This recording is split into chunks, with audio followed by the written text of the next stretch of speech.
So I have 3 reasons why I think goal setting is going to be important for 2025. One of them is it improves your happiness as an individual. Another is that improves the likelihood of success, especially if you create task-based goals. Next is it improves the likelihood of success, especially if you tell someone about it. Looking back at 2024, I realized that this year was really one of the most challenging ones yet. And I think I see now why goal setting is really a key part of the year. It helped me achieve things that I think I never knew I could. It helped me understand my progress in both personal and professional development. It helped me improve as a partner to my girlfriend and helped me improve as an individual. So here are reasons why I'll be setting goals once again for 2025 and why I think you should do the same. There's a lot of existing research on goal setting, and goal setting doesn't have to be as complicated as you think. There's this one research I like, which is from The Science of Wellbeing by Dr. Laurie Santos. And basically what I got from it is have goal-aligned activities. She talked about the relationship between happiness and goal alignment. And with the research, they found that people who are doing tasks that are aligned to their personal goals are happier compared to those who don't. So when you engage in activities that are not aligned to your personal goals, you're less likely to be happy. So like I said, it doesn't have to be complicated, but you have to align your tasks to the goals that you have for yourself. And what I like about this is, of course, like we all want to be happy. So it's nice to have that extra motivating factor when it comes to doing the tasks aligned to your goals. So anyway, doing tasks that are aligned to your goals makes you happier, and that's a good thing. Another research I found interesting is about task-based goals compared to performance-based goals. I think you probably saw some information online about it. I create more output or task-based goals compared to performance or result-oriented goals. So it's basically the same thing. So this research by Clark, Gill, Prowse, and Rush talked about this. The research is entitled Using Goals to Motivate College Students, Theory and Evidence from Field Experiments. So they found that task-based goals had robust positive effects on the level of task completion and marginally significant positive effects on course performance, while performance-based goals had positive effects but small and statistically insignificant effects on course performance. So as mentioned earlier, creating task-based goals are better than the results-oriented or the performance-oriented goals. So how does this look like?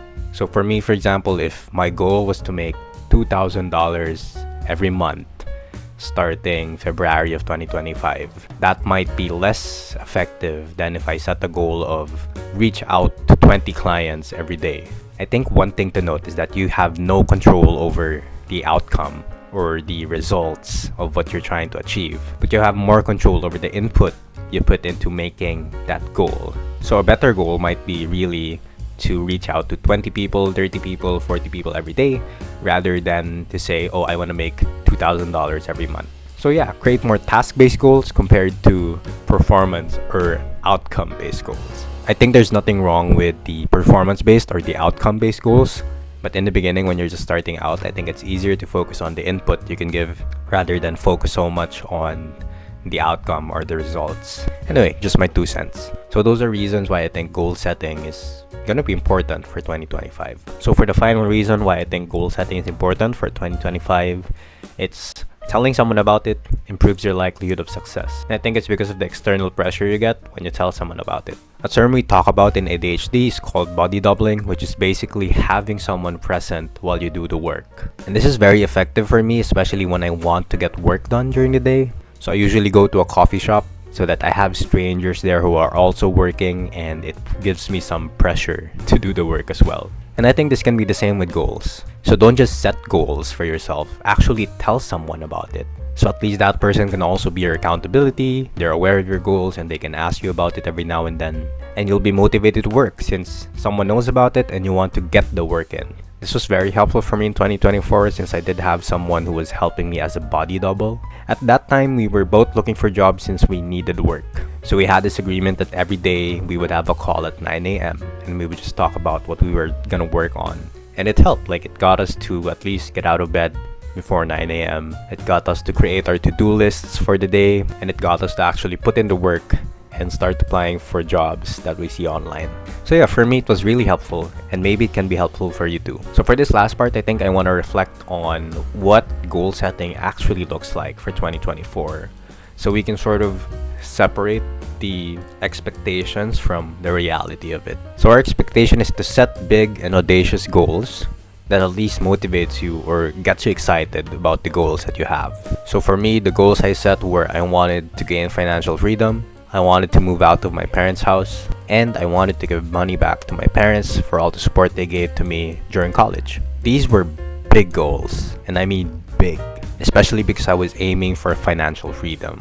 Which, if you're from the Philippines, you know how hard it is to achieve financial freedom considering the salary that we have here. So when I set these big and audacious goals, how did it actually turn out? So yeah, by the end of the year, I wasn't able to achieve them.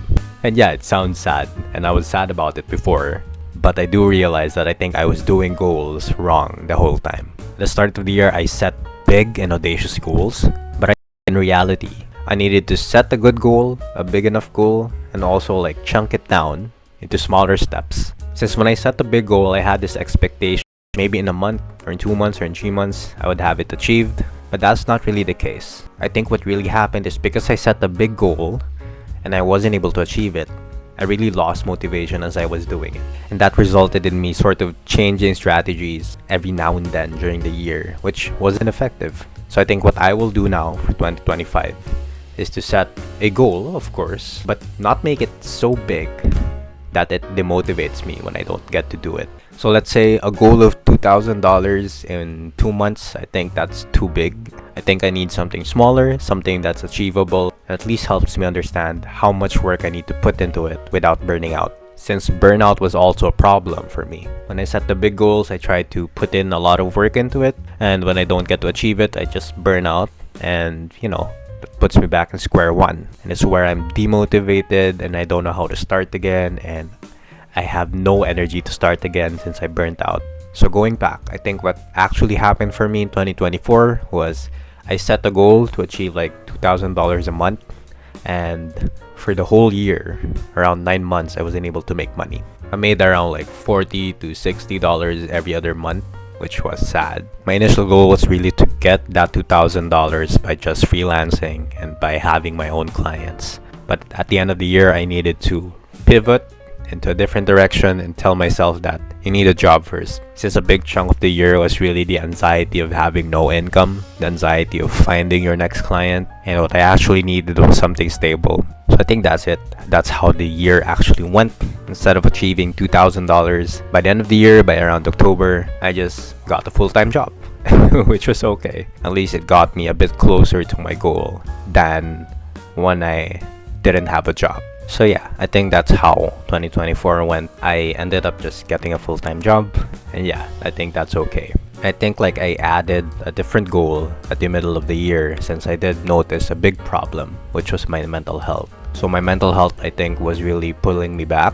It was making it difficult for me to move forward. It was making it hard to be motivated since I saw the world in a different way. I saw a goal that emerged at the middle of the year was really to improve my mental health. And I think starting October, I did a good job at doing that, especially since I got my psychiatrist. I started medication, and I started to actually improve compared to before. So I think that was a goal that suddenly emerged in the middle of the year that I was really thankful for. So goals can emerge. Like, it doesn't have to be the top 3 goals that you have to start with the year that you'll end up with. Goals can emerge at the middle of the year, and that's totally fine. So yeah, looking back at 2024, I wasn't able to achieve the initial goals I set because they were too big, but at least I was able to pivot and find a smaller goal that I can at least achieve and feel stable with.